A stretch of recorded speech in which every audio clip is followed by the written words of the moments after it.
What would you do if you found a little girl shivering on a tattered rug, hiding a secret that could destroy an entire neighborhood? In the shadows of Detroit, Ray Coleman discovers a chilling truth: Sophie's own mother plans to sell her for $10,000. And what awaits an 8-year-old girl? Hit the subscribe button and leave your location in the comments for more shocking twists. The wind howled through the cracked streets of outer Detroit like a pissed-off banshee, whipping snow into Ray Coleman's face as he trudged home from the steel mill. It was one of those winter nights where the cold didn't just bite it, chewed right through your bones and spit 'em out. The kind of night where even the streetlights flickered like they were too damn tired to keep shining.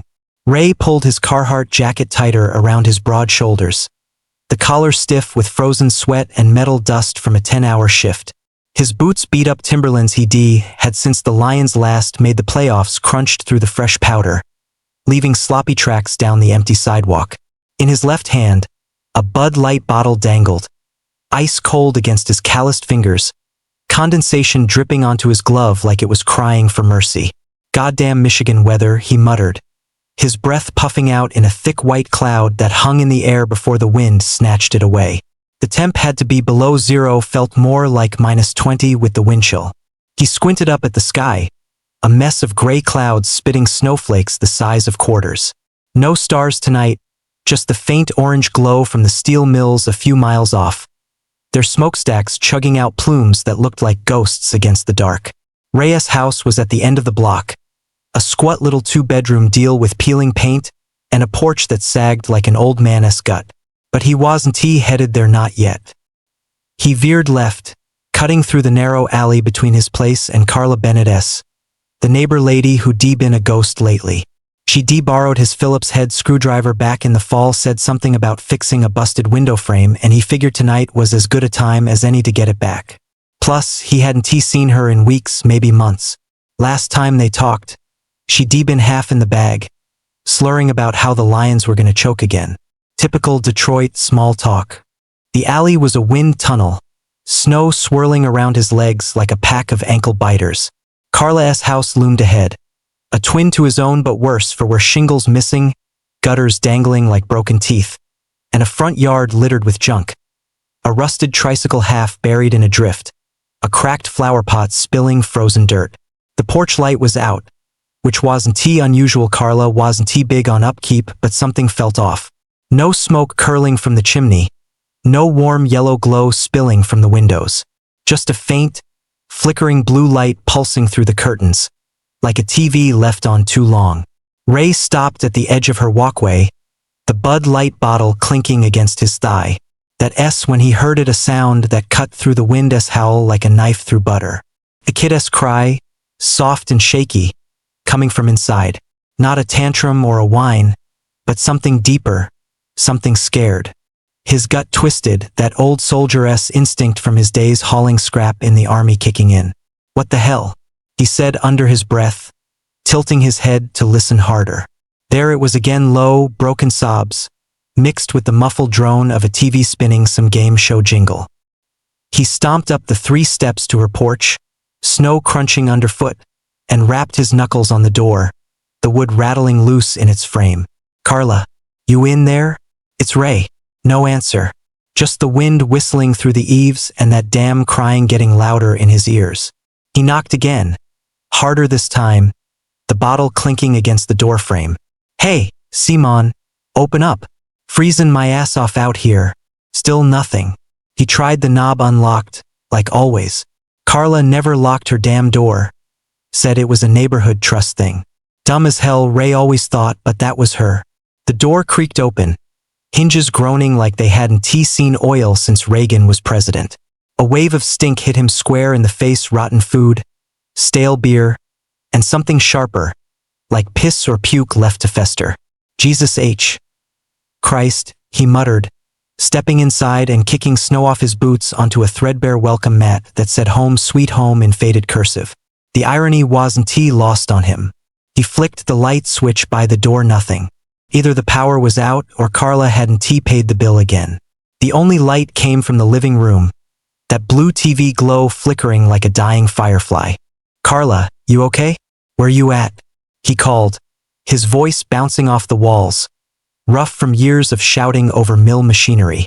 No reply, just the TV droning on. Pat Sajik's voice crackling through static. "Can you solve it, folks?" Ray snorted. "Yeah, Pat, solve me out of this shithole." He set the Bud Light on a wobbly side table cluttered with crumpled Coors cans and a pizza box. The crusts inside curled up like they'd been dead for weeks. A couple of flies buzzed lazily over a smear of sauce, too cold to even care. He took a step deeper into the house, boots squeaking on the warped hardwood. The air was frigid, no heat, no hum of a furnace kicking on. His breath puffed out in front of him, hanging there like a ghost. That S when he saw her, Sophie, Carla's little girl, all of 8 years old, huddled on a ratty plaid throw rug in the middle of the living room. She wasn't sprawled out like kids usually are, flipping through comics or glued to the tube.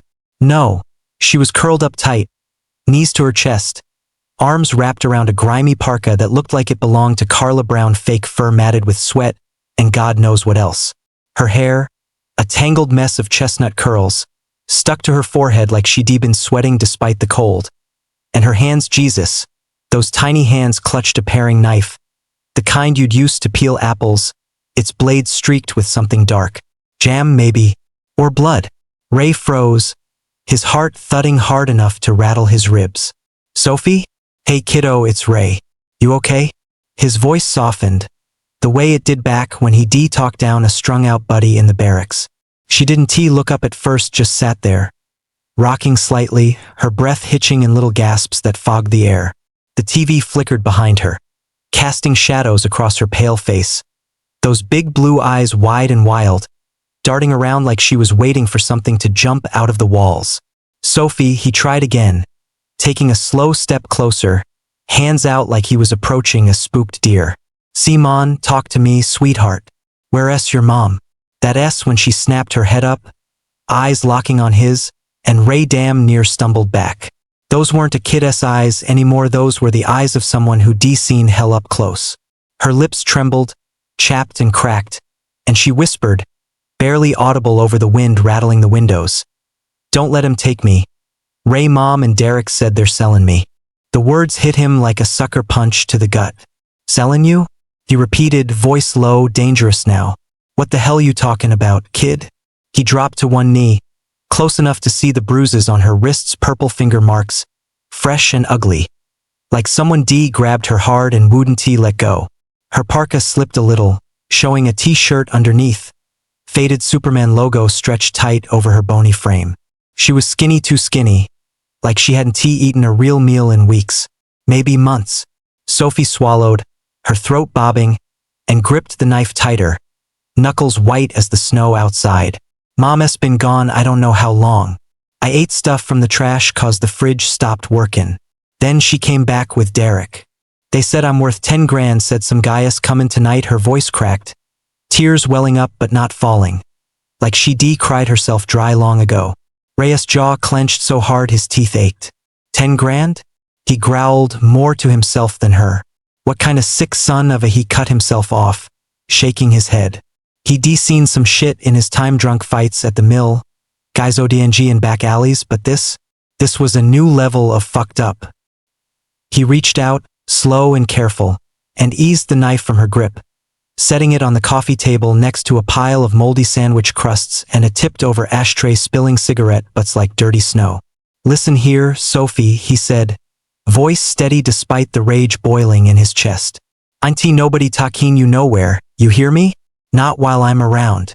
He grabbed his jacket from the floor where he dropped it, draping it over her shoulders. It smelled like oil and steel, but it was warm, and she pulled it tight around her like a shield. He spotted a crumpled Wonder Woman comic next to her, pages stuck together with dried peanut butter, and picked it up, forcing a grin. "Still fighting bad guys, huh, kid? Tough as nails, you are." She nodded, just a tiny jerk of her head, but her eyes flicked to the front door, then back to him, wide with fear. "They're coming back, Ray, tonight. I heard Em say it." Her voice was a whisper now, barely cutting through the static hum of the TV, where Pat Sajik was still yapping about vowels. Ray stood, fists balled at his sides, the cold seeping into his bones replaced by a fire he hadn't felt in years. "Let him come," he said, cracking his knuckles, the sound sharp in the quiet room. "I ain't in the mood to play nice." He glanced around the wreck of a house, empty beer cans glinting in the TV light, a busted chair leg leaning against the wall, a faded lion's pennant hanging crooked over the fireplace that hadn't seen a flame in months. Whatever Carla had gotten herself into, it was bad. Real bad. And Sophie, little Sophie, with her comic books and her Superman shirt, was caught right in the middle. He turned back to her, crouching again, and put a hand on her shoulder, firm but gentle. "You stick with me, kiddo. We're gonna figure this out. You trust OL Ray, right?" She nodded again, bigger this time, and for a second, a flicker of hope sparked in those haunted eyes. That was enough for him. Outside, the wind screamed louder, rattling the windows like it was trying to bust in. Ray straightened up, grabbed his Bud Light from the table, and took a long swig, the cold beer burning down his throat. "All right," he muttered, wiping his mouth with the back of his hand. "Let us see what kind of mess you've dragged me into, Carla." He didn't know it yet, but that night, that freezing, godforsaken night, was about to turn his quiet little life upside down. Ray Coleman knelt there on the cold hardwood, his knee creaking like the damn floorboards, staring at Sophie Bennett like she'd just dropped a live grenade in his lap. "Sellin' you?" he said again, his voice rough as sandpaper, still tasting the bitter edge of that Bud Light he chugged to steady his nerves. 10 grand? Who the hell is talking this kind of crazy? Kid? His eyes flicked to the paring knife he'd eased out of her grip, now lying on the coffee table next to a pile of crusty sandwich wrappers and a tipped-over Pepsi can. Its sticky brown puddle long dried into the wood. The blade glinted under the TVS blue flicker jam. He told himself, not blood. Had to be jam. But those bruises on her wrists, purple and raw, said otherwise. Sophie didn't answer right away. She just sat there, curled up tighter than a pill bug, her bony knees poking through the holes in her jeans. The Superman t-shirt stretched thin across her chest like it hadn't been washed since summer. That parka Carla's old thing, stinking of Marlboros and despair, slipped off one shoulder, and Reyes' jacket dwarfed her, the sleeves swallowing her hands whole. Her hair was a rat's nest, chestnut curls matted with sweat and God knows what, sticking to her forehead like she'd been running a fever in this icebox of a house. But it was her eyes, those big, blue, scared as hell eyes that got him. They weren't crying anymore. They were past that, hollowed out like she'd used up all her tears weeks ago. "Sophie," he said softer, leaning in, his breath puffing out in little clouds that hung between them. "Simon, kiddo, talk to me. What's going on here? Where's your mom at?" He kept his tone steady, the way he used to calm down rookies at the mill when the machinery went haywire and sparks flew. But this wasn't steel or grease, this was a kid. Carla's kid. Clutching his jacket like it was the last lifeline on a sinking ship. She swallowed hard, her throat bobbing, and when she spoke, her voice was a whisper, thin as the wind sneaking through the cracked window behind her. "Mama's been gone I don't even know how long. Weeks, maybe more. The fridge stopped working, and I ate stuff out of the trash cans out back." She paused, her eyes darting to the floor, ashamed, like it was her fault Carla's kitchen looked like a damn landfill. "Then she came back 2 days ago, I think, with Derek. They were yelling, Logan all weird, and they said I'm worth 10 grand. Said some guy's coming tonight to take me away." Reyes' gut twisted hard, a knot of rage and nausea churning under his ribs. "Trash cans?" he muttered, more to himself, his mind flashing to the dented metal bins out back, overflowing with pizza boxes and beer cans, snow piling up around them like a shroud. He pictured Sophie, little Sophie, who used to ride her rickety bike up and down the block, hollering about how she'd be Wonder Woman someday, digging through that filth to survive. Jesus Christ, kid, he rubbed a hand over his stubbled jaw, the scrape of it loud in the quiet room, and glanced around, really taking it in now. The living room was a war zone. The plaid sofa sagged in the middle, one leg busted so it tilted like a drunk leaning on a bar. Empty Coors cans glinted in the TV light, scattered across the coffee table like spent shells, some crushed flat, others spilling stale beer into sticky rings. A pizza box sat open on the floor, crusts curling up like dead leaves, a couple of roaches skittering over the grease stains. The TV, some ancient zenith with a cracked remote taped together, blared static between Pat Sajik's chipper voice and a contestant guessing R for the third damn time. Over by the fireplace, cold and black with ash, a faded Detroit Lions pennant hung crooked, the blue and silver dulled by dust. And on the wall, a family photo. Carla, Sophie, and Jack, back when he was still around, stared down at him. Jack's face scratched out with something sharp, leaving only jagged white scars across the glass. 10 grand, Ray growled, standing up slow, his knees popping like gunfire. What kind of sick bastard puts a price on a kid? He paced a step, boots thudding on the floor, then stopped, looking back at Sophie. She hadn't moved, just watched him with those eyes, like she was waiting for him to fix it or for the world to crash down around her again. Derek. Huh? That the skinny prick with the snake tattoo I've seen sniffing around here? Sophie nodded, a tiny jerk of her head, and pulled his jacket tighter. Yeah. Yes, mom's boyfriend, I guess. Yes, mean. Always yellin' at her, making her cry. He grabbed me once here. She lifted a sleeve, showing those bruises again, finger marks stark against her pale skin. Told me to shut up or he'd make me. Said I'd be gone soon anyway. Reyes' fists balled up so tight his knuckles cracked, the sound sharp over the TV's static hum. Gone. Huh?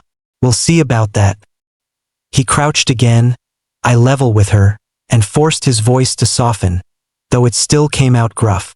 Listen, kid, you're with me now, all right? Auntie no one taking you anywhere. You trust OL Ray, don't ya? He flashed a grin, the kind he used to toss around at the mill when the boys were bitching about overtime. Felt rusty, but it was something. She nodded again, bigger this time, and a flicker of something hope, maybe sparked in her eyes. Yeah, I trust you, Ray. Her voice was small, but it hit him like a freight train. He'd never been big on kids' hell. He barely kept his own life together, but Sophie? She was different. Always had been. He remembered her tearing down the street on that bike, pigtails flying, shouting about how she'd lasso bad guys like Diana Prince. Tough little thing even then. Good, he said, clapping a hand on her shoulder, gentle but firm. That S settled. Now let us get you warmed up. This place S colder than a witch S tit. He stood, scanning the room for anything to make it less of a damn freezer. His eyes landed on an old space heater in the corner, a dented relic with a cord chewed halfway through by some rat. He dragged it over, plugged it into a flickering outlet, and flipped the switch. It buzzed to life, coughing out a weak stream of warm air that smelled like burnt dust. Better than nothing, he muttered, kicking it closer to Sophie. She shifted, scooting toward the heat, and he grabbed a throw blanket off the sofa, threadbare, stained with something brown he didn't want to guess at, and draped it over her lap. There you go, kiddo. You look like you're freezing your ass off. He stepped back, hands on his hips, and took another swig of the Bud Light, the cold bottle slick against his palm. It was warm now, flat as hell, but it gave him something to do while his brain raced. Ray? Sophie's voice piped up, barely cutting through the heater's hum. He turned, raising an eyebrow. Yeah, kid? She hesitated, chewing her lip, then pointed at the floor near her feet. Can you get that for me? He followed her finger and saw it, a crumpled Wonder Woman comic, issue number 47 if the cover was right, pages stuck together with dried peanut butter and jelly. He bent down, peeling it off the floor with a grimace. This thing's seen better days, he said, handing it to her. Still fightin' bad guys. Huh? She clutched it to her chest, a ghost of a smile tugging at her lips. Yeah, she's tough. Like you. The words caught him off guard, and he coughed, covering it with a grunt. Tough. Huh? Tell that to my knees, they're bitchin' louder than a rusty gate. But he grinned anyway, and for a second, the room didn't feel so damn heavy. He sat on the edge of the coffee table, ignoring the creak of the wood under his weight, and leaned forward, elbows on his knees. All right, Sophie, let us figure this out. You said they're coming back tonight, your mom and this Derek asshole. What else you know? Anything I can use to keep em off your tail? He kept his tone light, but his eyes were sharp, scanning her face for every detail. She hugged the comic tighter, her fingers tracing Diana's lasso on the cover. They were talking real loud. Derek said the guy from downtown, some bar on Gresham, said he'd pay cash $10,000 if I was quiet and clean. Mom she just nodded like she didn't even care. Her voice cracked, and she buried her face in the blanket, muffling a sob. I tried to run once, out the back door, but Derek caught me. He hit me, said next time I'd be sorry. Reyes' jaw clenched so hard he thought his teeth might snap. He hit you? He growled, the words rumbling deep in his chest. That son of a bitch laid hands on you? He stood up fast, the table wobbling under him, and paced to the window, yanking the curtain aside. Snow swirled outside, thick and relentless, burying the street in white. He's gonna be sorry, all right? I'll break his damn neck. Ray, don't. Sophie's voice was small, pleading, and he turned back, seeing her shrink into the blanket. They'll hurt you too. They're mean, real mean. Her eyes flicked to the door again, wide with panic. They said tonight after the bar closes. That's when the guy's comin'. He took a deep breath, forcing the red haze out of his vision, and walked back to her, crouching down. Hey, listen up, kid. Auntie, nobody hurtin' me or you tonight. I've dealt with worse than a couple of junkies. Back in the army, I hauled scrap under fire, dodged bigger assholes than Derek. You're safe with me. Got it? He tapped her knee, light but sure, and she nodded, slow and shaky.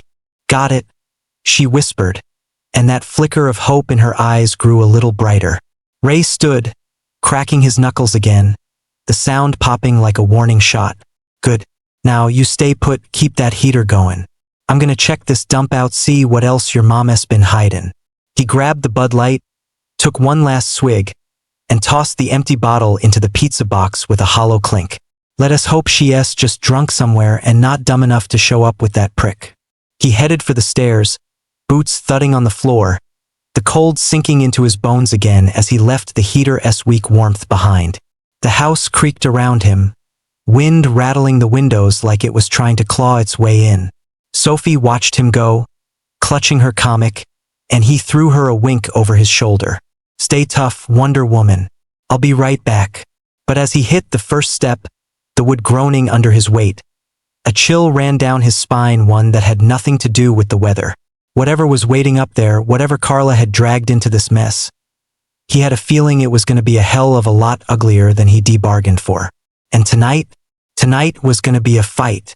Reyes' boots thudded up the creaky stairs, each step groaning like it was begging him to turn back. The air got colder the higher he climbed, the stink of rot and piss thickening until it clawed at his throat.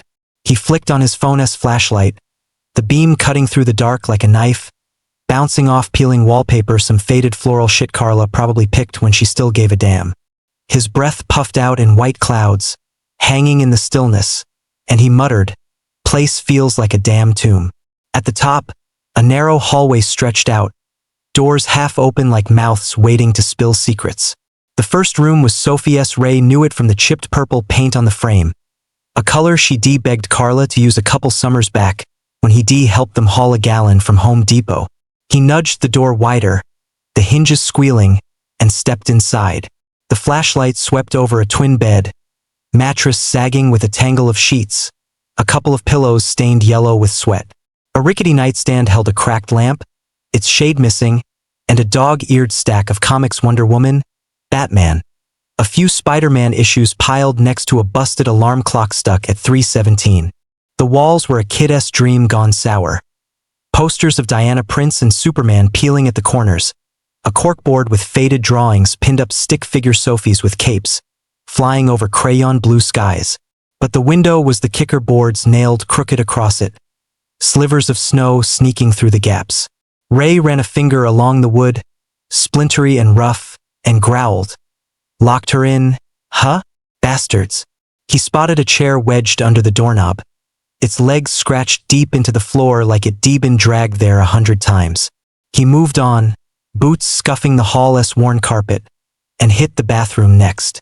The door hung loose, one hinge busted, and the smell hit him like a punch: piss and mildew, sharp enough to make his eyes water. The sink was crusted with grime, a rusty faucet dripping slow into a puddle that warped the tiles black. A toothbrush Sophie's, he guessed, with its pink handle lay in the mess, bristles splayed like a given up. A cracked mirror hung over it, reflecting his grizzled face back at him, the flashlight casting shadows under his eyes.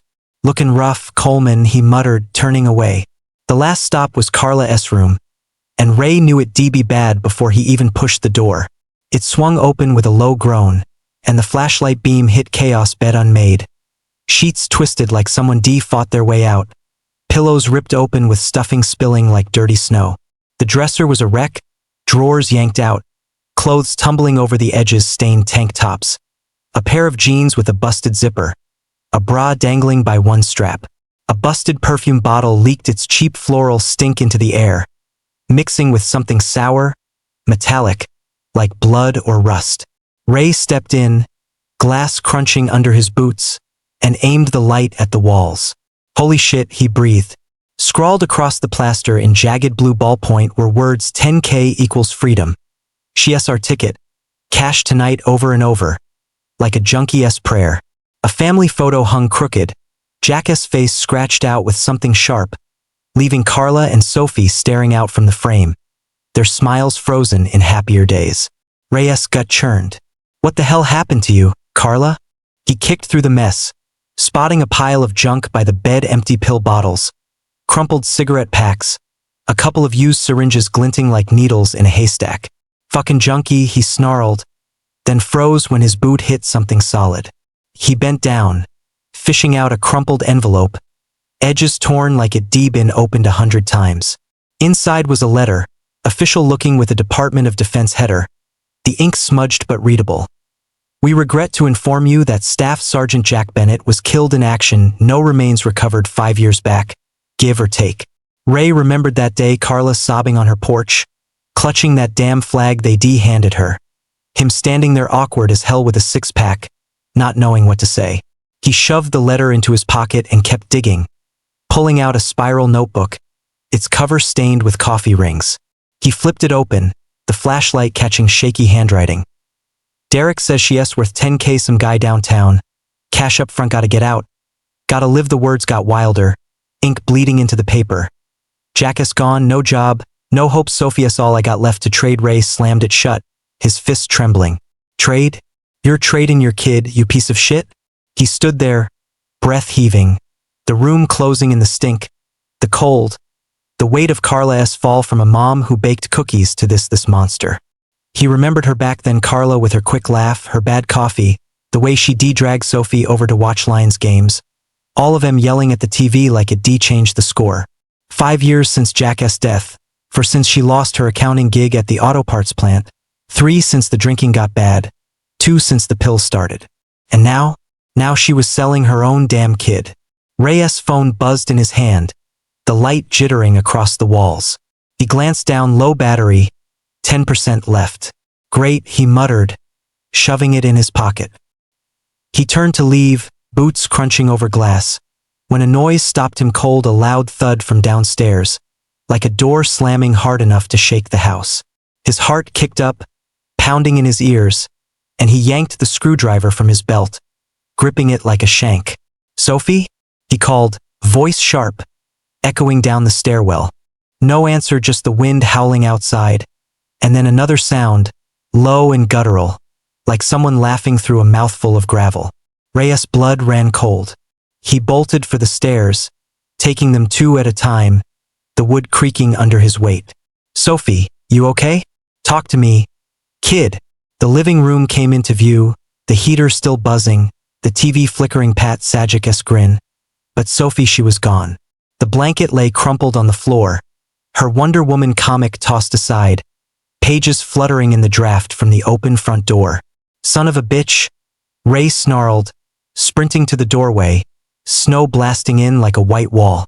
Footprints, 2 sets, one big, one sloppy, cut through the drifts, heading toward the street. He stepped out, wind tearing at his jacket, and squinted into the dark. Headlights flared at the end of the block, a beat-up Chevy pickup roaring to life, its exhaust coughing black smoke into the night. Reyes' gut dropped. Carla, you bastard Sophie. He ran, boots slipping on ice, screwdriver still clutched tight. But the truck peeled out, tires screeching, disappearing into the snowstorm before he could close the gap. He stood there, chest heaving, breath fogging the air, the cold biting into his lungs like shards of glass. I'm coming for you, kid, he growled, voice lost in the wind. I swear it. The house loomed behind him, dark and silent, a ghost of what it used to be. Ray turned back, stomping inside, slamming the door so hard the frame rattled. He grabbed his phone 8% now and punched in 911, pacing as it rang. Yeah, this is Ray Coleman, 1427 Oakwood. Got a kid missing Sophie Bennett, 8 years old. Her mom is a junkie. Took her with some asshole named Derek. They're selling her 10 grand, downtown. Get someone out here, now. He hung up, not waiting for the operator's stammered reply, and grabbed his jacket from the floor where Sophie D. been. Her comic lay open, Diana staring up at him, lasso raised. Tough as nails. Huh? He muttered, shoving it in his pocket. He wasn't losing her, not to Carla, not to Derek, not to some scumbag with a wad of cash. The night wasn't over yet, and Ray Coleman was pissed. Ray Coleman stood in the wrecked living room, his breath heaving like he'd just run a damn marathon through the snow.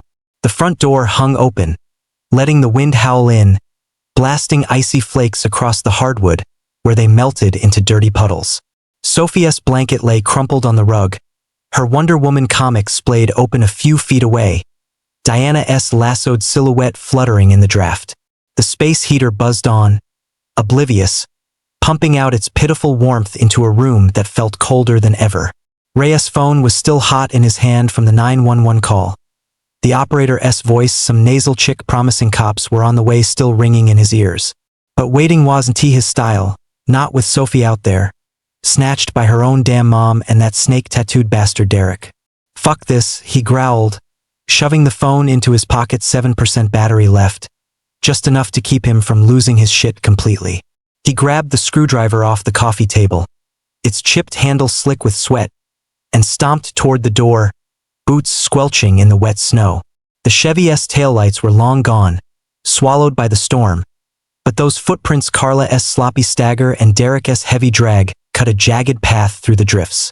Ray squinted into the dark, wind stinging his eyes, and muttered, "You're not getting far, assholes." He took one step out when headlights flared again, this time closer, slicing through the snow like twin blades. A beat-up pickup roared up the street, not the Chevy he'd seen peel out, but a rusted-out Dodge Ram, its grill caked with ice and road salt. The engine growled loud enough to rattle the windows, and before Ray could duck back inside, it screeched to a stop right in front of Carla's house, tires spinning slush onto the curb. The driver's door flew open, and out stumbled Carla Bennett, her stringy hair plastered to her face by the wet snow, eyes wild and red as hell. She clutched an empty Jack Daniel's bottle like a club, her puffy coat hanging off one shoulder, ripped at the sleeve where it snagged on something sharp. "Sophie," she bellowed, voice slurring into the wind, hoarse from booze and God knows what else. "Where's my damn kid? Get your ass out here." She lurched forward, boots slipping on the ice, and nearly face planted into a snowbank before catching herself on the porch railing. Reyes' fists clenched, the screwdriver bit into his palm, but he held his ground, blocking the doorway like a brick wall. Then came Derek, slithering out of the passenger side, all lanky limbs and bad vibes. He was a skinny prick, 6 feet of strung-out sleaze, with a snake tattoo curling up his neck, the ink faded under a week's worth of stubble. His leather jacket, cheap, cracked, and too thin for this weather, flapped open as he swaggered up, a Marlboro dangling from his lips, glowing cherry red against the whiteout. He flicked it into the snow with a sneer and clapped his hands, the sound sharp over the wind. Well, look who's playing hero," he drawled, eyeing Ray like he was a stray dog. "Neighbor guy, right? What's your deal, huh?" Ray stepped onto the porch, boots thudding heavy, and squared his shoulders, the cold biting into his knuckles. "My deal is keeping Sophie out of your shit, Derek," he snapped, voice low and mean. "Where is she? What's this 10 grand bullshit you're pulling?" He pointed the screwdriver at them. Not quite a threat, but close enough to make Derek's smirk twitch. Carla staggered up the steps, her breath reeking of whiskey and stale cigarettes, and shoved a finger into Ray's chest, nails chipped and yellow. Back off, Ray. She's my kid. My problem. You don't get it, jackass gone. 5 years, no body, no nothing. Her voice cracked, shrill and raw, eyes darting like she was seeing ghosts. I lost my job. My life, Sophie's all I got left to trade. Ray grabbed her wrist, not hard, just enough to stop her jabbing, and leaned in close, his breath fogging between them. Trade? You're selling your own damn daughter, Carla. What the hell is wrong with you? He shoved her hand away, and she stumbled back, catching herself on the railing again, the bottle clattering down the steps into the snow. Derek laughed, a wet, ugly sound, and sauntered up behind her, hands stuffed in his pockets. 10 grand, man. Cash up front from some guy downtown. Like them quiet and clean, Sophie's perfect. He grinned, teeth crooked and yellow, and pulled a switchblade from his jacket, flicking it open with a snick. You want to die over a kid? Tough guy? Step aside, or I'll carve you up right here. Ray's blood boiled, the rage surging hot through his veins, drowning out the cold. You hit her. Didn't you? He growled, stepping down to meet Derek eye to eye, the screwdriver raised now, a real threat. Those bruises on her wrists, that you piece of shit? He could see it, Sophie's scared little face, her trembling voice spilling the truth, and it lit a fire in him he hadn't felt since the army days, hauling scrap under gunfire. Derek's grin faltered, just for a second. Then he shrugged, twirling the blade like it was a toy. Had to keep her in line. Mouthy little brat thought she could run. Not anymore. He glanced at Carla, who was swaying, muttering to herself, 10 grand like a broken record. We're done starvin' cause of her. You in or out, neighbor? Out. Ray snarled and lunged. Derek swung the blade, fast but sloppy, and Ray ducked, the steel whistling past his ear. He drove the screwdriver up, aiming for Derek's hand, but the bastard twisted, and it grazed his forearm instead, tearing through the leather with a rip. Derek yelped, dropping the knife into the snow, and Ray tackled him, both of them crashing off the porch into a drift, cold powder exploding around them like a bomb. Get off me, you fuck, Derek roared, flailing, but Ray pinned him, knee on his chest, fist cocked back. Where's Sophie? He bellowed, slamming a punch into Derek's jaw, the crack loud over the wind. Blood sprayed, dark against the white, and Derek's head lolled, dazed. Where is she, you son of a bitch? Carla screamed, a banshee wail, and stumbled down the steps, clawing at Ray's back. Leave him alone. She has mine to sell. Her nails raked his neck, sharp and stinging. But Ray shrugged her off, shoving her into the snowbank where she landed with a thud, sprawled out like a rag doll. He grabbed Derek by the collar, hauling him up, and slammed him against the porch railing, with splintering under the impact. Talk, asshole, Ray hissed, breath hot against Derek's bloody face. Where do you take her? Derek coughed, spitting red, and grinned through the pain. Back of the truck tied up. Gaius meeting us at the bar Gresham and 8 Mile. 10 grand, cash, tonight. He laughed, weak and wet. You're too late, hero. Ray dropped him, letting him slump into the snow, and spun toward the Dodge. The tailgate was down, a tarp flapping loose in the wind, and under it Jesus Christ Sophie, curled up tight, wrists bound with duct tape, mouth gagged with a dirty rag. Her eyes locked on his, wide and terrified, tears streaking her dirt-smeared face. Sophie, he yelled, rushing over, yanking the tarp off. He ripped the gag free and she gasped, sobbing, Ray, you came. Damn right I did, he said, voice breaking as he tore at the tape, freeing her hands. She threw her arms around his neck, trembling hard, and he hugged her back, the cold forgotten, the rage melting into something softer, fiercer. You're okay, kiddo. I got you. Behind him, Carla staggered to her feet, snow clinging to her coat, and shrieked, No, she has mine, give her back. She lunged, but her legs buckled, and she collapsed, clawing at the ground, sobbing into the drifts. Derek groaned, rolling over, but didn't he get up too busted to move?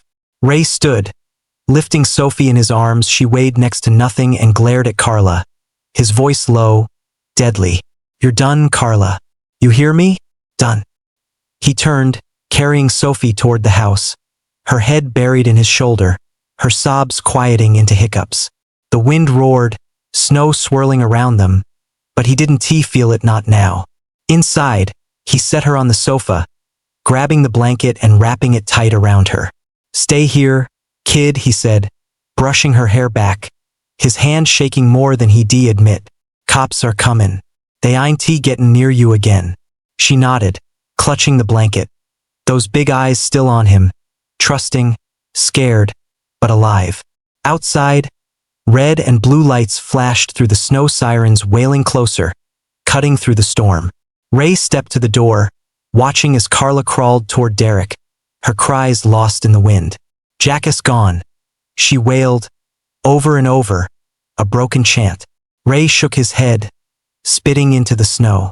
Yeah, and you're gone too, lady. The first cop car screeched up, tires crunching ice, and Ray raised a hand, waving them in. Over here, he shouted, voice hoarse. Got a kid safe, 2 junkies down. He glanced back at Sophie, her little frame huddled under the blanket, and muttered, hang on, Wonder Woman. We're getting out of this hellhole. The night wasn't over, not by a long shot, but for now, Sophie was with him, and that was enough. Enough to keep fighting. Ray Coleman stood in the doorway of Carla Bennett's wrecked house, the wind howling like a pack of wolves, blasting snow across the porch where it stuck to his boots in wet clumps. Sophie was safe for now, huddled on the sagging sofa inside, wrapped tight in that ratty blanket, her little hands clutching it like a lifeline. The heater buzzed on, spitting out its weak warmth, and the TV flickered Pat Sajik's grin, oblivious to the shitstorm unfolding. Ray's heart still pounded from hauling her out of that damn truck. Her tear-streaked face burned into his brain, those big blue eyes, scared as hell but alive. Alive because of him. He gripped the screwdriver in his fist, the chipped handle slick with sweat and snowmelt, and stared out at the mess he'd left in the yard. Carla was sprawled in a snowbank, her puffy coat soaked through, sobbing into the drifts like a broken doll. Jackass gone, she wailed, over and over, her voice slurring into the wind, thick with booze and despair. Derek lay a few feet away, groaning like a gut-shot dog, blood trickling from his busted lip, staining the snow red where Ray's fist had landed. The Dodge Ram sat crooked at the curb, engine still ticking, its tailgate hanging open, tarp flapping loose, the spot where Sophie'd been tied up like some damn package. Ray's blood boiled just thinking about it, the rage hot enough to melt the ice creeping up his jeans. Stay down, you sorry bastard, he snarled at Derek, stepping off the porch, boots crunching through the crusty snow. The wind stung his face, whipping his jacket open, but he didn't care. Adrenaline kept him warm. He barely caught his breath when Derek rolled over, spitting blood and grinning that crooked, yellow-toothed grin. You're a dead man, neighbor, he rasped, voice wet with pain. Think you're some hero? Gaia's still comin', 10 grand, don't wait. Ray lunged, grabbing Derek by the collar of his cracked leather jacket, hauling him up like a sack of garbage. Where's he at? Huh? He roared, shaking him hard enough to rattle his teeth. This bar on Greshit, who's the son of a bitch buyin' her? Derek's head lolled, but he laughed, a gurgling sound that made Ray's skin crawl. You'll see too late. Tough guy. Ray slammed him back into the snow, knee pinning his chest, and cocked his fist again. Talk, asshole, or I'll beat it out of you. Before he could swing, Carla shrieked, a wild, banshee wail that cut through the storm. She staggered up, snow clinging to her hair like a crown of thorns, and charged at him, nails out like claws. Leave him alone, Ray. She has mine to sell. Her hands raked his neck, sharp and stinging, drawing thin lines of blood he could feel trickling warm under his collar. Ray grunted, shrugging her off with one arm, and she stumbled back, tripping over the empty Jack Daniel's bottle and crashing into the snowbank again. Sprawled out, sobbing. "Stay the hell down, Carla," he barked, turning back to Derek, but the bastard was already moving, scrambling up with a snarl. He yanked a switchblade from his boot, same damn knife he dropped earlier, and swung it fast, the blade glinting red in the porch light. Ray ducked, the steel slicing air an inch from his throat, and drove his shoulder into Derek's gut, tackling him back into the drift. Snow exploded around them, cold powder stinging his eyes, and they rolled, fists flying, grunting like animals. "Fuck you," Derek roared, slashing again, but Ray caught his wrist, twisting hard until the knife dropped with a soft thud into the snow. He slammed Derek's face into the ground, once, twice, blood splattering like ink, and pinned him there, knee on his back. "Where's the bar, you prick?" he shouted, breath heaving, fogging the air. "Tell me, or I'll break your damn spine." Derek wheezed, face half buried in the snow, and muttered, "Gresh at 8 Mile Midnight, that's all you get." Asshole. Ray pressed harder, feeling ribs creak under his weight, but headlights flared down the street red and blue, spinning through the storm. Sirens wailed, sharp and close, and Derek's laugh turned into a cough. "Cops, you're screwed now." Ray stood, kicking the switchblade into a drift, and wiped blood from his neck with the back of his hand, smearing it across his knuckles. 2 squad cars screeched up, tires crunching ice, doors flying open as 4 uniforms piled out, flashlights cutting through the snow like lasers. "Hands up," one yelled, a big guy with a buzz cut, his Glock trained on Ray. "Drop the weapon now. It's a damn screwdriver." Ray snapped, tossing it onto the porch with a clatter. He raised his hands, snow falling off his jacket in clumps. "Kid S inside Sophie Bennett, 8 years old. These 2 junkies," he nodded at Carla and Derek, "tried to sell her. 10 grand, downtown. She's safe now, but they ain't." The cop lowered his gun, squinting at the scene, Carla sobbing in the snow, Derek groaning, blood pooling under his face. "Christ," he muttered, holstering the Glock. "You Coleman? Called it in?" Ray nodded, chest still heaving. "Yeah. Get him out of here before I finish what I started." 2 officers moved in, yanking Derek up by his arms, cuffs clicking tight as he cursed through busted teeth. "You're dead. Man dead." They dragged him to the first car, shoving him into the back, his head banging the frame. The big cop name tag said Sergeant Malone knelt by Carla, pulling her up gentle but firm. "Simon, lady, let us go." She flailed, screaming, "She's mine. My baby." But her legs gave out, and he half carried her to the second car, her cries fading into the wind. Malone turned back to Ray, flashlight beam hitting his face. "You all right? Looks like you took a beating." Ray touched his neck, fingers sticky with blood, and shrugged. "I've had worse. Just get Sophie somewhere safe, her grandma's in Lansing. She don't need to see this shit no more." "Ambulance is on the way," Malone said, jotting something on a pad. "We'll take her to the ER first, check her out. You stick around, Coleman. Need your statement." He glanced at the house, then back at Ray, lowering his voice. "You did good, man. Kid's lucky you were here." Ray grunted, brushing snow off his jacket. "Yeah, well, luck's about all she's had lately." He trudged back inside, boots leaving wet tracks, and found Sophie still on the sofa, blanket pulled up to her chin, eyes wide but dry now. "Hey kiddo," he said, softer, crouching down. "Cops are here. You're safe, Carla and Derek ain't coming back." She nodded, slow, like she didn't quite believe it, and whispered, "You fought him like Superman." Ray chuckled, rough and tired, ruffling her hair. "Nah, more like a pissed-off Wolverine. You're the tough one, hanging on like that." He grabbed her Wonder Woman comic from the floor, handing it to her. "Keep this close, all right? Cops LL take you to the hospital, then your grandma's. I'll check on ya, promise." Sophie clutched the comic, a small smile breaking through, and reached out, grabbing his hand, hers cold, tiny, but strong. "Thanks, Ray, you're my hero." The words hit him hard, a punch to the chest he didn't see coming, and he squeezed her hand back, throat tight. "Anytime, Wonder Woman. Anytime." Outside, the ambulance rolled up, lights flashing, medics spilling out with a stretcher. Ray stood, waving them in, and stepped aside as they checked Sophie's pulse. Temp, shining a light in her eyes while she sat quiet, still gripping that comic. Malone clapped Ray on the shoulder as they led her out, wrapped in a foil blanket like a little silver burrito. We'll get her sorted. You're a hell of a neighbor, Coleman. Ray watched them load her into the ambulance, doors slamming shut, and the rig pulled away, sirens fading into the storm. He turned back to the empty house, TV still buzzing, heater still humming, Carla's cries echoing in his head. Yeah, he muttered, spitting into the snow, some neighbor. He grabbed his screwdriver from the porch, pocketing it, and trudged toward his truck, the cold sinking back into his bones now that the fight was over. The night stretched out ahead, dark and endless, but Sophie was safe for now. That was enough to keep him moving one step at a time, through the snow and the shit. Hey, what do you think of Ray taking on those junkies to save Sophie?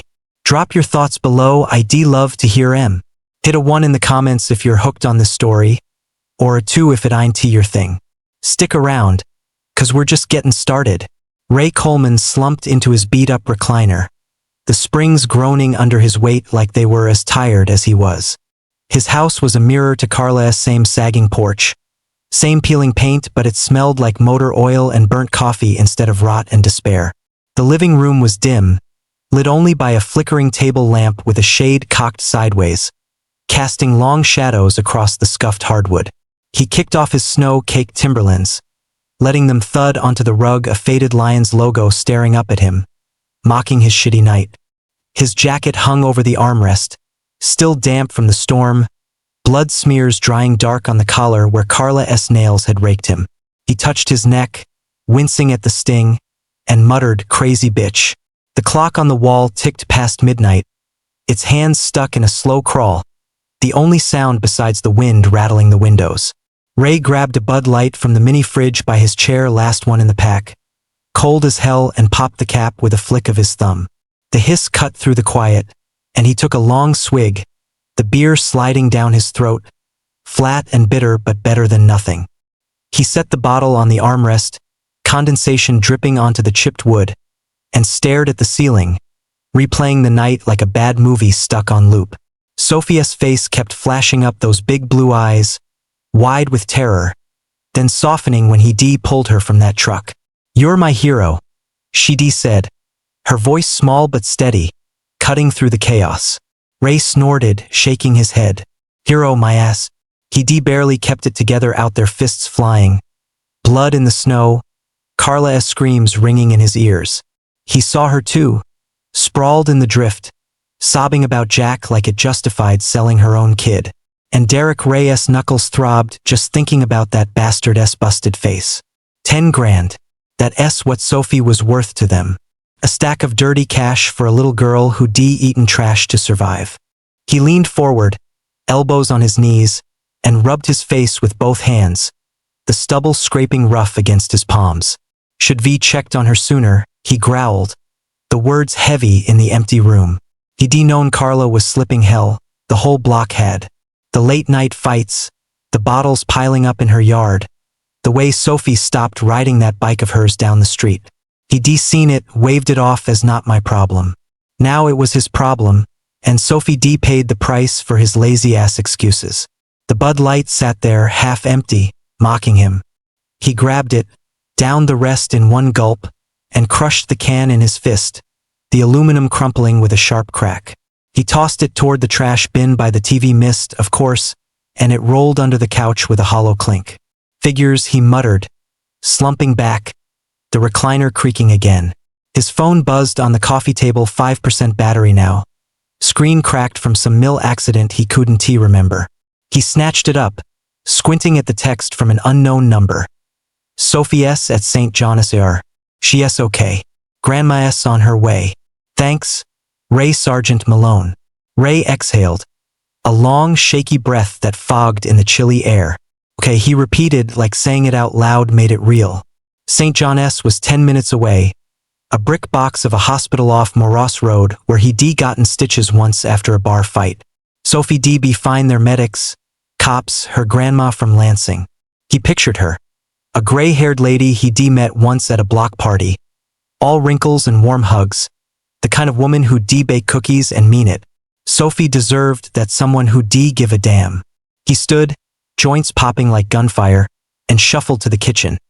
A cramped corner with a sink full of greasy dishes and a coffee maker that hadn't been cleaned since Obama's first term. He rinsed a mug chipped, with a faded Best Uncle logo he'd never earned, and dumped in some Folgers from a dented can, black as tar. The machine gurgled to life, spitting out a stream of bitter brew, and he leaned against the counter, staring out the window at Carla's house. The cop cars were gone, lights off, snow piling up like it was burying the whole damn mess. Good riddance, he grunted. But the knot in his gut didn't loosen. Coffee in hand, he wandered back to the recliner, sinking into it with a groan. The steam curled up from the mug, warming his face, and he took a sip hot, strong, tasting like regret. He remembered Sophie from better days 2 summers back. Maybe 3, her tearing down the block on that rickety bike, pigtails bouncing, hollering, "Ray, Ray, watch me, I'm gonna be Wonder Woman." He laughed then, tossed her away from his porch, a cold bud in hand while Carla grilled hot dogs out back. "Kidda's got spunk," he told her once, and Carla grinned, proud as hell. "Takes after her dad," she said, eyes soft for Jack. Jack. Reyes' mind snagged on him. Staff Sergeant Jack Bennett. Tuiquan Luke Chien. A brick shithouse of a guy with a laugh that could shake a room. They swapped beers a few times, talked Lions games and shitty deployments. Jack's stories wilder than Reyes' scrap hauling days in the army. 5 years ago, the news hit Kia overseas, no body, just a folded flag and a letter. Ray stood there on Carla's porch, awkward with a 6-pack, watching her cry herself raw. He should done more, checked in, dragged her to AA something. Instead, he let her spiral, and Sophie been the collateral. The phone buzzed again, 3% now, and he ignored it, setting the mug down with a clunk. His neck throbbed where Carla scratched him, and his knuckles ached, swollen from pounding Derek's face. He flexed his hand, wincing, and muttered, "Worth it." Outside, the wind died down, leaving a quiet that pressed against the walls, heavy and thick. He closed his eyes, head tipping back, and saw Sophie again, her little hand grabbing his. "That thanks." Ray hitting him like a brick. "Anytime, kiddo," he said, and he meant it. Still did. A knock rattled the door, sharp and sudden, jolting him upright. Coffee sloshed onto his jeans, burning through the denim, and he cursed. "Son of a," he set the mug down, grabbed the screwdriver from his pocket, old habits, and stomped to the door, yanking it open. Cold air blasted in, and there stood Mrs. Harper, Sophie's grandma. A tiny woman in a wool coat 2 sizes too big, gray hair tucked under a knit cap, eyes red from crying or the wind, maybe both. "Ray?" she said, voice trembling but warm, like she'd known him forever. "It's Ellen Harper. I had to see you." She clutched a thermos in her mittened hands, steam curling from the lid, and stepped inside when he waved her in, shutting the door against the cold. "Yeah, come in," he said, scratching his neck, awkward as hell. "How is Sophie? Got the text she's at St. John's?" Ellen nodded, setting the thermos on the coffee table, her hands shaking as she peeled off her mittens. "She's okay, malnourished, bruised up, but alive. Thanks to you." Her voice broke, and she sank onto the couch, the cushions wheezing under her. "They're keeping her overnight. Then I'm taking her home to Lansing. I drove straight from there, couldn't wait." Ray shuffled his feet, boots leaving wet streaks on the rug. "Good. She needs out of this dump. You, want coffee? Just made some, tastes like ass, but it's hot." She smiled, faint but real, and shook her head. "No, I brought cocoa, thought you might need it too." She unscrewed the thermos, pouring a steaming cup, the sweet smell cutting through the room's stale air. "Ray, I don't know how to thank you. She told me everything. How you fought for her." He took the cup, the warmth seeping into his hands, and shrugged, staring at the floor. "Didn't he fight hard enough? Should seen it comin'. Carla's been a mess for years. I just sat on my ass." Ellen reached out, her hand small but firm on his arm. You saved her, Ray. That's what matters. She's tough, my little Wonder Woman, but she needed you tonight. Her eyes welled up, and she wiped them with her sleeve, sniffling. She wants to see Carla visit her in jail. I don't know if it's right, but Ray's jaw tightened, the cocoa burning his tongue as he sipped. Kid's got a big heart too big for this shit. Carla's a junkie. Ellen sold her own daughter for a fix. Don't let Sophie near her till she's clean if she ever gets there. Ellen nodded, slow, like she was weighing it. Maybe you're right, but she's still her mom. I'll figure it out. She stood, pulling her coat tight, and grabbed the thermos. I'm heading to the hospital now. You should rest, Ray, you look like hell. He snorted, setting the cup down. Feel like it too. Tell Sophie I'll swing by Lansing when she's settled. Oh, her a new comic, hers got trashed. Ellen smiled again, stronger this time, and headed for the door. She'd like that. Good night, Ray, and thank you. She stepped out, the wind swallowing her up, and Ray shut the door, the lock clicking loud in the quiet. He sank back into the recliner, the cocoa cooling on the table, and stared at the ceiling again. Sophie was safe, hospital, Grandma a shot at something better. Carla and Derek were locked up, for now. But the night clung to him, heavy as the snow outside, and he knew it wasn't over, not really. Hang in there, kiddo, he muttered, closing his eyes, the ache in his bones settling deep. We ain't done yet. Ray Coleman's pickup rumbled down I-96, the engine growling like a bear with a sore paw, cutting through the gray haze of a late winter morning. The snow had eased up overnight, leaving the highway slick with slush and salt, the kind of mess that rust out his Dodge in a year if he didn't watch it. His hands gripped the wheel, knuckles still bruised from pounding Derek's face, the ache a dull reminder of the night before. The cab smelled like stale coffee and motor oil, the heater blasting lukewarm air that barely touched the chill in his bones. Beside him, Sophie Bennett sat quiet, bundled in a new coat, navy blue, puffy, a gift from her grandma Ellen, her little hands clutching a fresh Wonder Woman comic Ray picked up at a gas station on the way. The old one was trashed, but this one gleamed, Diana's lasso shining gold on the cover. You sure about this, kiddo? Ray asked, his voice rough from too little sleep and too much coffee, glancing at her out of the corner of his eye. She looked better, clean hair tied back in a messy ponytail, cheeks less hollow after a night of hospital jello and 4 fluids, but those big blue eyes still carried shadows, deep ones that take more than a hot meal to chase away. Sophie nodded, slow, her fingers tracing Diana's face on the comic.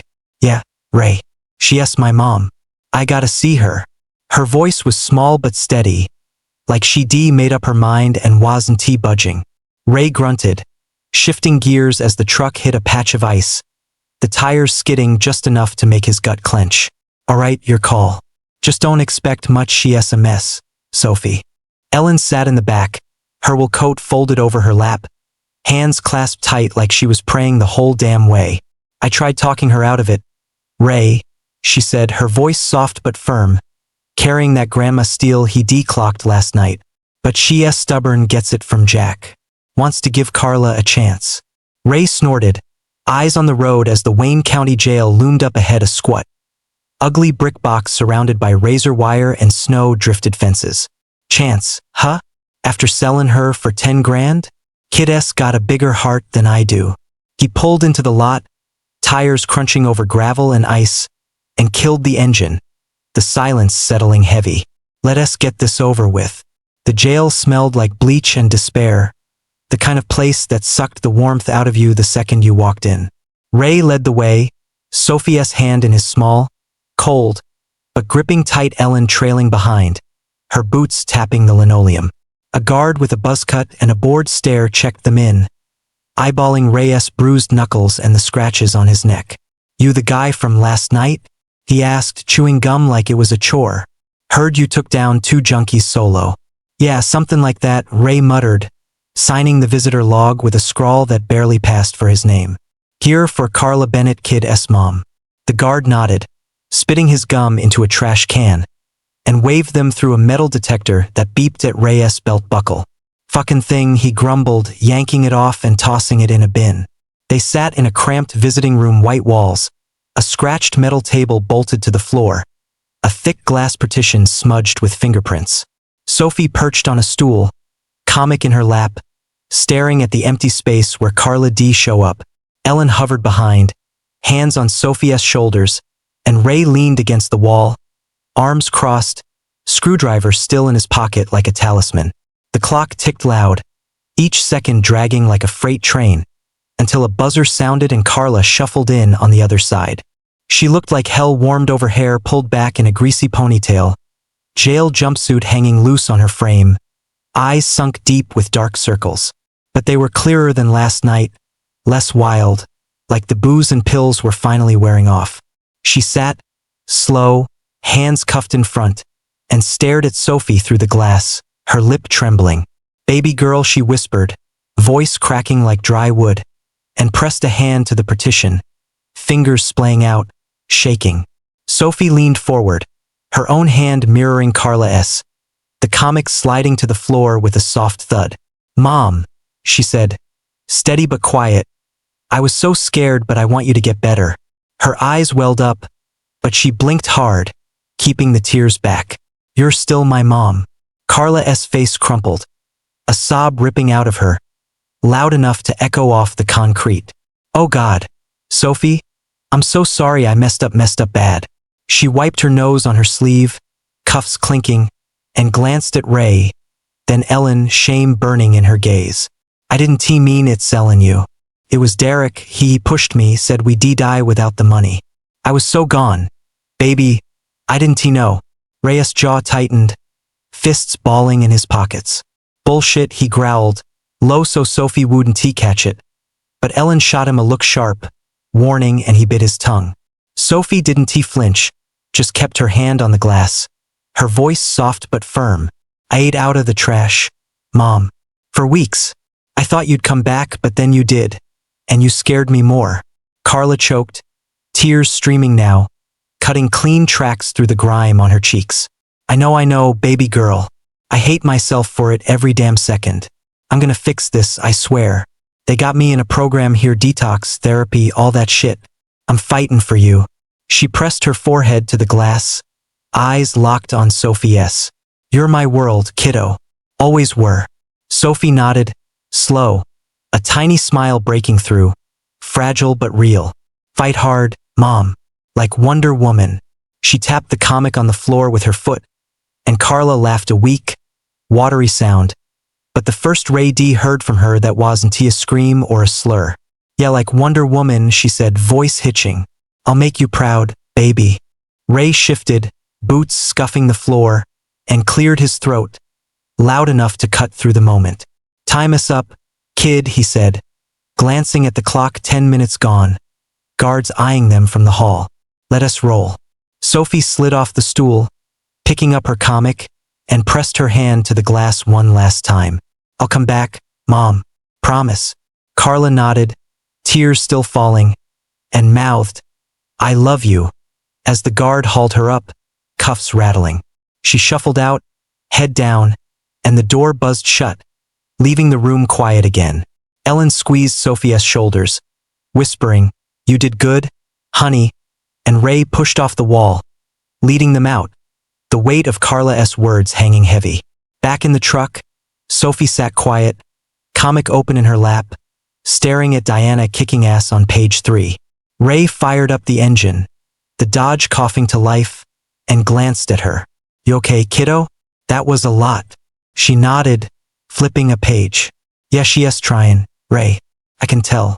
Her voice was small but sure, and he grunted, pulling onto the highway, wipers slapping slush off the windshield. Ellen leaned forward from the back, her voice soft. "She's got a long road, Sophie. But you gave her something to fight for. That's big." Sophie smiled, faint, and turned another page. "I know. She's still my mom." Ray kept his eyes on the road, the jail shrinking in the rearview, gray against the snow. "Big heart, kid," he muttered, half to himself, and cranked the heater up, the cab warming slow. He thought about Carla, those clear eyes, that shaky promise, and wondered if she'd stick it. Detox was one thing, staying clean was another. He'd seen guys at the mill try and fail, bottles and pills winning every time. But Sophie believed, and damn if that didn't twist something in his chest. They hit Lansing by noon, the city a sprawl of low houses and bare trees, snow piled high on curbs. Ellen's place was a tidy bungalow off Cedar Street, yellow siding chipped but cheerful, a shoveled walk leading to a porch with a rocking chair dusted white. Ray parked, cutting the engine, and helped Sophie out, her new coat rustling as she hopped down. "Home sweet home, kid," he said, grabbing her backpack stuffed with hospital clothes and that comic from the cab. Ellen unlocked the door, ushering them in, and the smell hit Ray first cinnamon and sugar, warm from an oven baking something good. "Made cookies last week," she said, kicking off her boots. "Figured Sophie D need 'em." Sophie grinned, dropping her pack by a worn couch, and darted to the kitchen, the comic still in hand. "Chocolate chip?" she called, voice brighter than Ray D heard all day. "You bet," Ellen laughed, following her, and Ray lingered in the living room, boots dripping on a mat that said "Bless this mess" in curly script. The place was cozy crocheted blankets, a TV with rabbit ears, photos of Sophie and Jack on the mantel, his marine grin frozen in time. Ray's throat tightened, and he turned away, staring out the window at the snow settling soft. Ellen came back, 2 cookies on a napkin, and handed one to him. "Stay for lunch, Ray. You've earned it." He took the cookie warm, gooey, the chocolate melting on his fingers, and shrugged. "Gotta get back work tomorrow. But I'll take this for the road." He bit into it, the sweetness cutting through the bitter taste of the morning, and nodded at Sophie, now sprawled on the couch with her comic. "You take care of her, Ellen. She's tough, but she's still a kid. Always," Ellen said, her eyes soft. "And you check in here? She'll want her hero around." Ray grunted, swallowing the last bite, and headed for the door, pulling his jacket tight. "Yeah, I'll swing by. Keep that kid out of trouble." He stepped out, the cold slapping him awake, and trudged to the truck, cookie crumbs on his shirt. Sophia's voice echoed in his head, "Fight hard, Mom," and he climbed in, firing up the engine. The road back to Detroit stretched out, long and gray, but for once, it didn't feel so damn heavy. Sophie was safe, Carla was trying, and maybe, just maybe, that was enough for now. Ray Coleman's boots crunched over the gravel lot outside the steel mill, the morning sun barely cutting through the gray haze hanging over Detroit. It was a week since that shitstorm at Carla's, 7 days of restless sleep, bruised knuckles fading to yellow, and the nagging itch to check on Sophie. His Carhartt jacket hung heavy with mill dust, the cold biting at his neck where Carla's scratches had scabbed over, a jagged reminder of the fight. He clocked out early, waving off the guy's usual "grab a beer" bullshit, and headed straight for his Dodge, the engine coughing to life like it was as tired as he was. Lansing was an hour's haul up I-96, the highway a blur of slush and salt-stained asphalt, the radio crackling some Springsteen tune born to run that Ray didn't bother turning off. He called Ellen that morning, gruff and quick. "How's the kid holding up?" She said Sophie was settling in school, cookies, a bedroom with purple curtains, but her voice had that edge, like she was holding something back. "She's asking for you, Ray," Ellen added, and damn if that didn't twist his gut.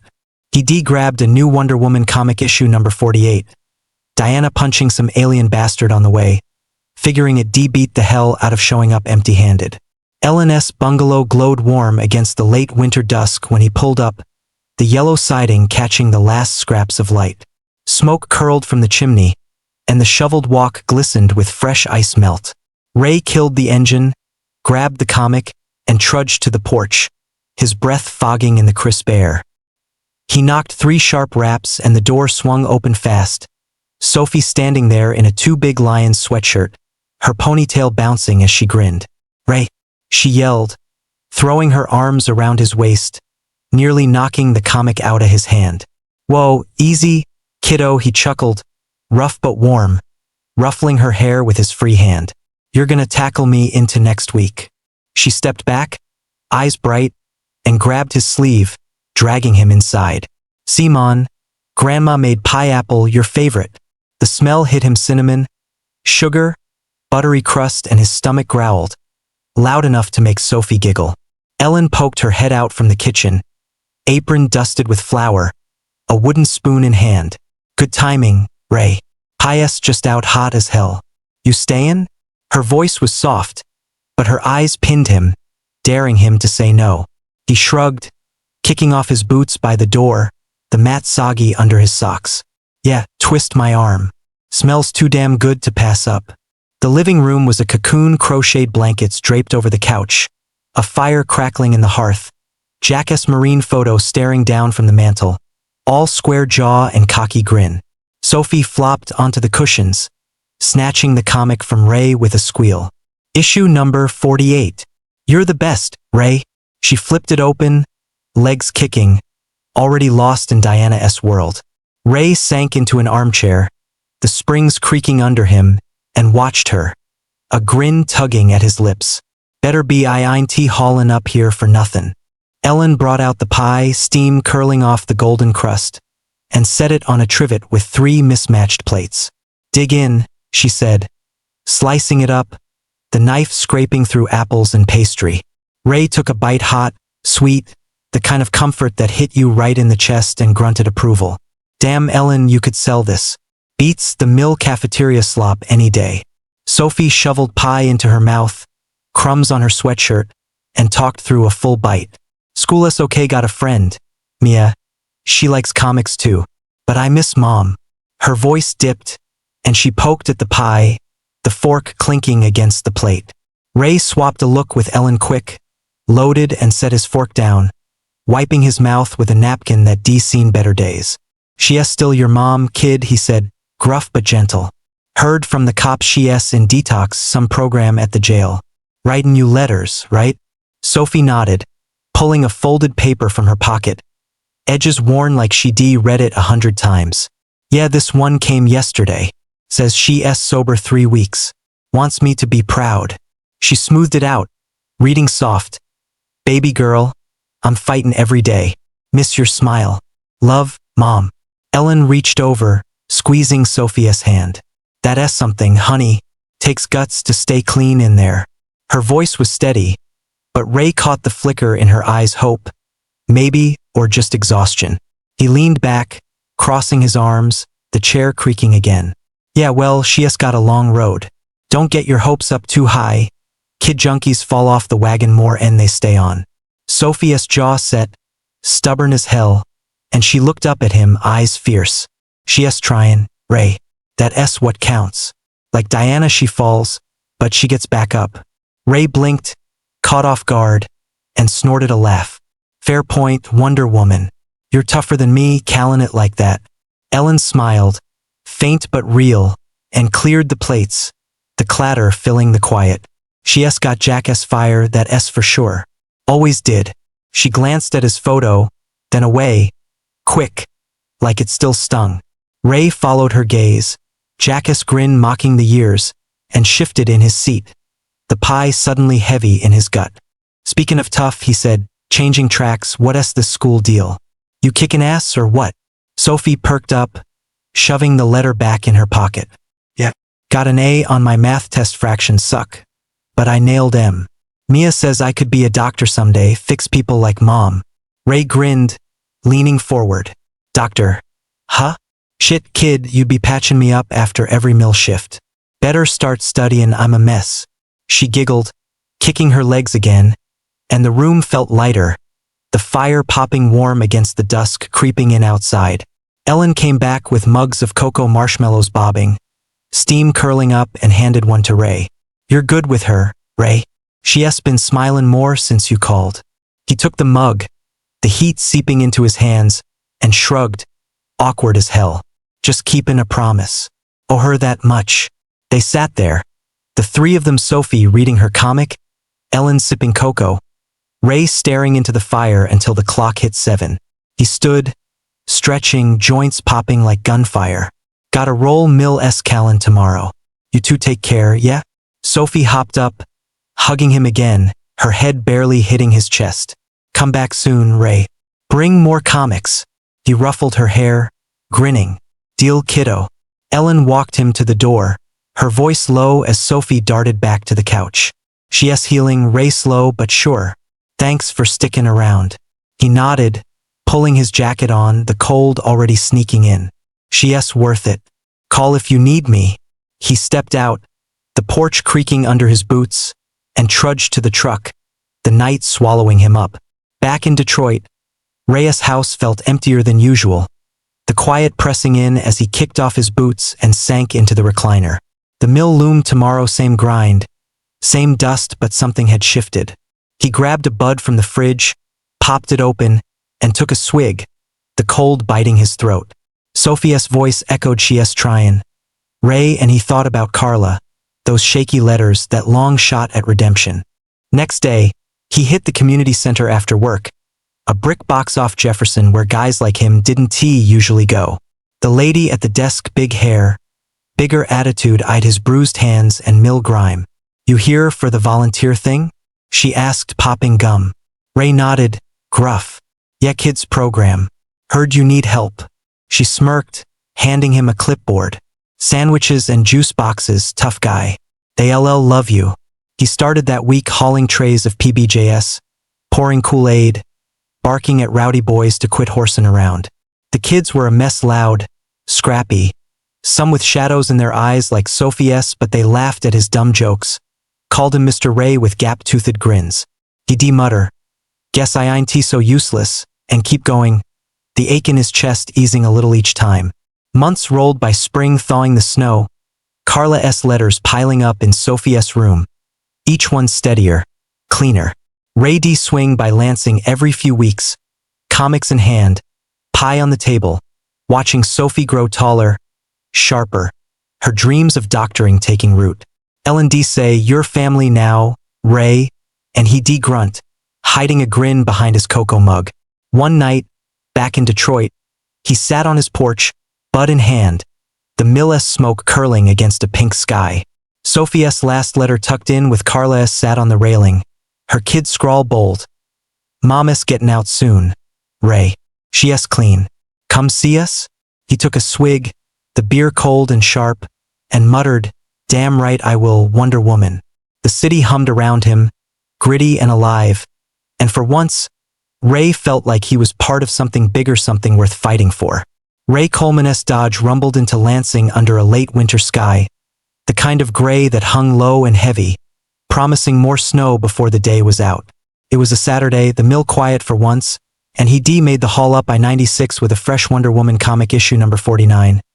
Diana facing down some Greek god bullshit tucked in the passenger seat next to a six-pack of Bud Light he grabbed for the hell of it. Sophie been on his mind all week, her last letter burning a hole in his pocket. Mama's getting out soon, Ray. She's clean. Come see us? He grunted at the words, half doubting Carla could pull it off. But that kid's faith, damn if it didn't drag him up here anyway. Ellen's bungalow glowed warm against the dusk, smoke curling from the chimney, the porch light flickering like a beacon. Ray parked, the engine ticking down to silence, and grabbed the comic, leaving the beer in the cab. Didn't he need Ellen giving him that look? His boots crunched over the shoveled walk, the cold biting at his knuckles, still scabbed from months-old bruises. He knocked, the sound sharp in the quiet, and Sophie flung the door open, her grin wide enough to light the damn street. Ray, she hollered, tackling him with a hug, her lion sweatshirt swallowing her skinny frame. Easy, kiddo, he laughed, rough and warm, ruffling her hair as she yanked him inside. You're gonna knock me flat one of these days. She snatched the comic from his hand, squealing, number 49, you're the best, and bolted to the couch, flipping it open before the door even shut. Ellen stepped out from the kitchen, apron dusted with flour, a pie cooling on the counter, apple again. The smell hitting Ray like a hug he didn't deserve. Perfect timing, she said, wiping her hands on a rag. Carla's out, got here this morning. She's upstairs, unpacking. You stayin' for dinner? Her voice was steady, but her eyes flicked to the stairs. A mix of hope and worry. Ray clocked right off. He shrugged, kicking off his boots, socks damp on the bless this mess mat. Yeah, if there's pie in it. How's she holdin' up? Ellen's smile tightened, just a hair. Clean 6 months sober, says the jail doc. She's shaky, but she's trying. Sophie's keeping her steady. Ray grunted, nodding toward the couch where Sophie was lost in Diana's latest fight. Kid's tougher than all of us. Hope Carla don't fuck it up. Dinner was quiet at first. Pie, mashed potatoes, some canned green beans L&D jazzed up with butter. Sophie chattered about school straight as, a science project on volcanoes that won her a ribbon, and Ray shoveled food in, grunting approval between bites. Dr. Material, huh? Better fix me up when I'm old and busted, he said. And she grinned, kicking her legs under the table. Ellen watched, her fork hovering, like she was waiting for the other shoe to drop. Then the stairs creaked, and Carla came down slow, deliberate, like she was testing each step. She looked different, hair combed back, a cheap sweater and jeans from some thrift bin, no jumpsuit or wild eyes. Her face was thinner, cleaner, but the shadows lingered, etched deep from years of pills and booze. She stopped at the table, hands twisting together, and Sophie jumped up, chair scraping. "Mom!" she yelled, hugging her tight, and Carla's arms wrapped around her, trembling but sure. "Hey, baby girl," Carla said, voice rough but soft, kissing Sophie's forehead. She glanced at Ray, then Ellen, her lips twitching like she wanted to smile but didn't trust it. "Ray, thanks for coming. I owe you." Her eyes dropped, ashamed, and Ray waved it off, swallowing a bite of pie. "Don't owe me shit," he said, gruff. "Just keep your ass clean for her." He nodded at Sophie, who climbed back into her chair, beaming like Christmas came early. Carla sat, taking a plate Ellen slid her way, and picked at the food, her fork shaking a little. "I'm trying," she said, quiet, eyes on Sophie. 6 months sober, longest I've gone since he went. Her voice hitched, and she stabbed a green bean, chewing slow. "Jail was hell, but those letters, Sophie's letters, they kept me going. I ain't fucking this up again." Sophie reached over, squeezing her hand. "You won, Mom. You're like Diana now, strong." Carla's eyes welled up, and she laughed, a small, broken sound. "Yes, strong. We'll see, baby girl." Ray watched, his pie cooling, and grunted, "Better be. Kid's countin' on it." They ate, the clink of forks and Sophie's chatter filling the room, the fire popping warm in the hearth.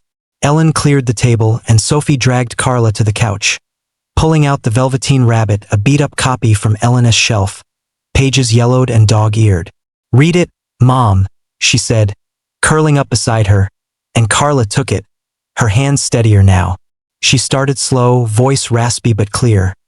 "There was once a Velveteen Rabbit, and in the beginning he was really splendid." Sophie leaned in, eyes bright, and Carla kept going, the words weaving soft over the crackle of the fire.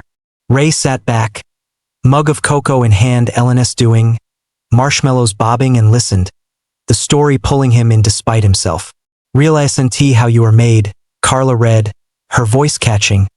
"It's a thing that happens to you." She glanced at Sophie, then Ray, and smiled, faint but real. "You're real again, Mom," Sophie whispered, snuggling closer, and Carla's eyes shone, wet and bright. Ray shifted, the armchair creaking, and took a sip, the sweetness sticking in his throat.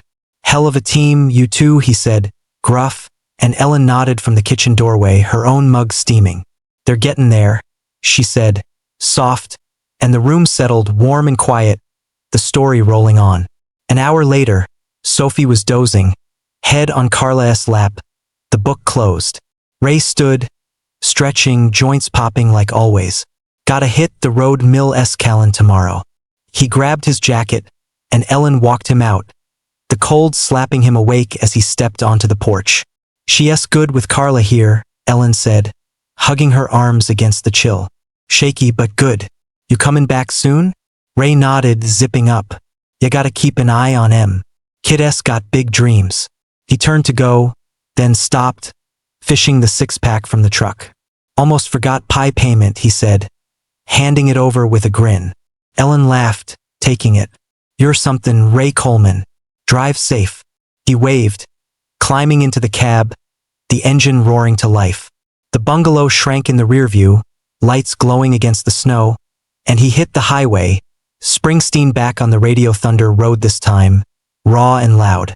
Back in Detroit, he didn't head home, drove to the community center instead. The brick box humming with kids' voices. He'd been at it months now, sandwiches, juice boxes, barking at the little punks to settle down, and they'd grown on him. Their gap-toothed grins and wild stories. Tonight, he hauled in a tray of PBJs. The lady at the desk, big hair, bigger smirk nodding him through. "Mr. Reyes here, why all?" A kid yelled, and they swarmed, grabbing sandwiches, calling him tough guy like it was a badge. He stayed late, pouring Kool-Aid, listening to a skinny kid named Jamal ramble about wanting to be a cop, gonna bust bad guys like you, Mr. Ray, and grunted, "Better study then or you'll be bustin' me." The kid laughed, and Ray felt it, that slow thaw in his chest, like he wasn't just some mill grunt anymore. Weeks turned to months, spring melting into summer, Carla staying clean, her letters to Sophie turning into phone calls, then visits. Ray swing by Lansing, comics in hand, pie on the table, watching Sophie grow taller, sharper. Her science projects piling up, dreams of doctoring taking shape. Carla got a job cashier at a Meijer, small but steady, and moved into Elena's spare room. The three of them stitching something like a family back together. One night, back on his porch, Ray cracked a bud. The sky pink over the mill as smoke. Sophie's latest letter sat beside him. "Mom-s good. Ray, I'm gonna be a doctor for real. Come see us." And he smiled, rare and real. "Damn straight, Wonder Woman," he muttered, the beer cold against his lips, the city humming alive around him. Then headlights flared down the street, a Humvee, big and black, rolling slow like it owned the block. Ray squinted, setting the can down, his gut tightening for no damn reason. It stopped at Elena's old house, empty now. Carla and Sophie moved to a little rental nearby, and a figure stepped out, tall, broad, a silhouette against the dusk. Ray stood, slow, the screwdriver slipping into his hand out of habit, and watched as the guy turned, face catching the streetlight, square jaw, ruffled hair, a marine duffel slung over one shoulder. "Holy hell," Ray breathed, the can slipping from his fingers, rolling off the porch with a clatter. "Jack?"